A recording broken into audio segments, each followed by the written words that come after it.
You guys should have seen the group of media members just following Shedeur Sanders around the convention center this morning. I haven't seen it like that in a while. And remember, last year was Caleb Williams, Jaden Daniels, and that quarterback class. This was different. Shedeur has star power, and he knows it. I spoke with him this morning. All right, Shedeur, you said you had some serious business to take care of right here. What's that first? We'll start there. I'm just thankful for everybody supporting me, watching me. Jack State, Colorado, and my family at home watching. What has your dad said about this process? Well, my dad hasn't been here, so I'm a little disappointed in him right now because, you know, he led us all the way to the end, and now, you know, he been slacking a little bit. But up to this point, everything been good. He prepared us in every which way for us to be prepared for this moment, for us to go take on the world by ourselves. And how have you seen that preparedness play out in the meetings that you've had with the teams here? Normal, I feel like meetings are just conversation. They get to know you, so that's why I'm thankful for anybody asking me whatever question they want to ask me because I'm here live in the flesh. You don't have to read headlines. You don't have to see when media people do things for clicks. You're able to see me for myself and ask me whatever. So it's just conversations for me. Why should you be the first quarterback taken in the draft? Because of work ethic and because I was able to prove time after time after time I was able to change programs, change franchises. So I'm the most guaranteed person you could take because I have done it. You know, it's like a stock. You see the stock, you know, going up, you're like, okay. I see what it's done, so might as well I'm investing to it. So I'm the best stock you could get.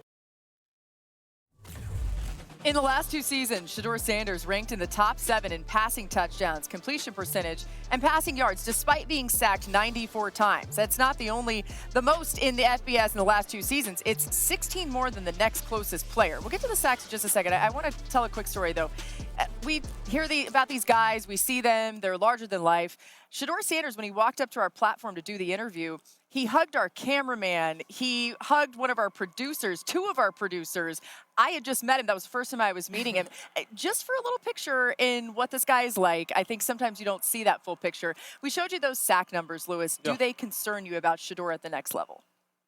No, because you have to have context with those. Understand what he went through at Colorado over the past 2 years, the deficiencies they had on the offensive line in particular 2 years ago, and then the lack of a running game that they had. And so a lot of times people also bang on him about is the fact that they think that he was just a wide receiver, bubble screen, rocket screen, tunnel screen guy who didn't push the ball down the field. Well, a lot of times they were just trying to get the ball out of his hands. A lot of the sacks that he took, look, some of them are on him. There's always going to be some that are on him that he could have had the ball out faster. Some of them, I'll tell you what, he's trying to make plays because he knew that every single time he was on the field, it was up to him to kind of really produce offense because they didn't have a run game. There's a story to every sack. We always know that. Just looking at him as a pure number doesn't tell the whole story. He'll get better at that as the people around him get better. And it got better when the people around him played better when he was at Colorado. So I'm not really that concerned about it at all. Yeah, I'd be concerned maybe if he lands with a team that has a bad offensive line, but you have those concerns for any young quarterback. But you would see, I think, something you did see at times at Colorado, which is the lack of protection leads to a lack of trust, and that absolutely showed up on tape. What else showed up on tape was accuracy, which is the most important thing for a quarterback. He throws an extremely catchable football. Highest adjusted completion percentage in college football, 3rd lowest off-target percentage. He sets up his receivers to get yards after the catch. I do believe that will translate. And it has to translate because the biggest discrepancy between him and Ward, to me, is the arm strength. You have to be accurate. You have to be smart if you don't have the strongest arm in the world. Fortunately, Shedeur Sanders, he has both of those 2 things. And he talked about himself being a stock.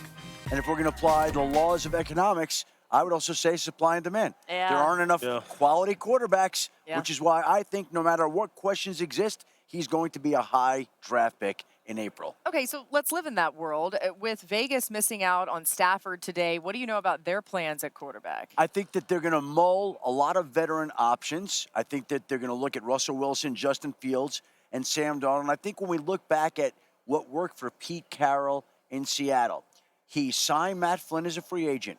He drafted Russell Wilson. Yeah. He traded for Charlie Whitehurst. I won't be surprised if the Raiders sign a veteran, draft a rookie, make another move at quarterback, and are active in that area. He let them compete, right? Remember, everyone thought Matt Flynn had the job locked and loaded. Russell Wilson beat him out. That is Pete Carroll's philosophy. So if he were to do that, he might actually let the rookie and the veteran compete. Yeah, what'll be What'll be interesting to me is philosophically, you know how Pete wants his offense to look, and what does Chip Kelly put together for him so that it kind of looks so like it's a merging of these two guys and what I think their ideal offense looks like.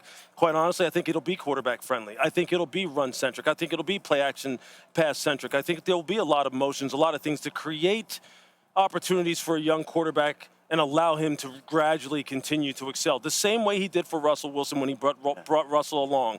Heavy run offense. Russell became one of the best deep ball throwers in all of all professional football and wound up having a borderline Hall of Fame type of career so far. So, look, I think it's going to be good. Whoever they get their hands on, he'll have a plan for developing them. But I don't think it'll be good. I don't think they're making one move at quarterback and saying, Right. we have got our guy. Right. Yeah. I think they're going to make multiple moves at quarterback this offseason and let the best guy win. Okay. We're running out of time, but Mina, just really quick, when you think about the Giants, Schefter's mentioned that maybe they're in the market for Rodgers. Should they also be in the rookie quarterback market? I mean, from a content perspective, Shedeur Sanders and Aaron Rodgers in the same quarterback room is honestly stimulus to us all as we talk about the economy. I do think so. I mean, I think, Adam, what he talks about with the Vegas is the approach that, frankly, all of these teams take. Multiple shots on goal, let someone win. Yeah, look, composition of the quarterback room is the most crucial thing that you could possibly do in team building. You got to have the right kind of mix, the right kind of chemistry. I think that kind of mix that you're talking about in New York, that would be like the meme of throwing the French fries into the pot of grease and then just going like this and seeing what happens, because there's no telling what it would look like. Oh, man. From a media perspective, we love it. I don't know how Giants fans feel about that, but either way, it's been great being here at the Scouting Combine once again this year. Thanks so much to everybody who tuned in, and we, of course, will see you next week, as always.